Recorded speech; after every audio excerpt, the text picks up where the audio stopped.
Theresa huddled in the tiny cupboard, twisted like a pretzel. It was the only way she'd fit into the cabinet under the industrial-sized sink. She didn't dare move a muscle. The slightest noise might alert them she was here. The 3 men standing just outside the thin door were monsters. She'd known that before, but tonight she was learning just how far they would go to get what they wanted. Her husband, Sean, was paying dearly for his betrayal.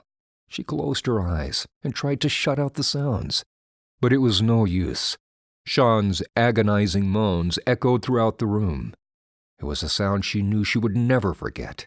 This moment in time would be burned into her memory for weeks, months, and years to come.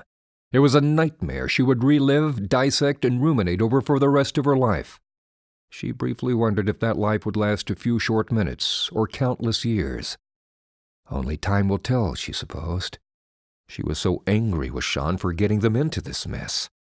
At the same time, she loved him even more for the courage and skill it took to get as far as he had. Yes, that was a paradox that only she could understand. Hating and loving in the same moment. But she wouldn't question her emotions. Not now.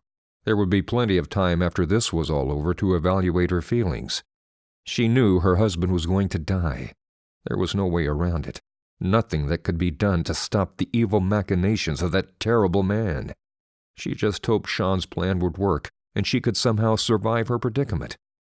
Theresa's eyes flew open, and her body jerked forward, nearly colliding with the closed cupboard door before she forcibly stopped its movement through sheer willpower and fear. The bone-crunching sound that reached her tiny hideaway, and the agonizing, inhumane sound that resonated from Sean's limp form nearly made her come undone. A single tear escaped as she slowly closed her eyes and tried to swallow the lump that was lodged in her throat. Then the floodgates opened, and hot liquid flowed down her dust-covered cheeks, slid across her trembling chin, and landed on her jeans-clad thigh. She ignored the tears. She ignored the wetness as it cooled and permeated the thick denim. She ignored the way her jeans began to tighten and cling to her skin as the damp circle grew with each passing second. She ignored each and every emotion coursing through her traumatized mind. She had to. Her very life depended on her silence. It was taking every ounce of self-control she possessed to remain hidden away like a helpless child in that tiny prison under an old musty sink. She wanted to lash out. She wanted to kill Dominic Zarconi in an extremely violent and painful way. But revenge and justice would have to wait. "I think he might be dead, boss." Theresa heard the voice loud and clear. She hoped Socks was right. Not because she wanted Sean to be dead, but because she wanted his suffering to be over. She couldn't imagine the pain he must be in right now. Theresa knew it wouldn't matter what they did to her husband. He would never tell them a thing. That was true under normal circumstances. But Sean was protecting her tonight. She might question his methods, but she would never question his love. Theresa was the love of Sean's life. He had shown her that in so many ways over the years. Tonight, he was showing it with his silence. She just hoped his plan worked. Her husband was confident Zarconi would stay true to form.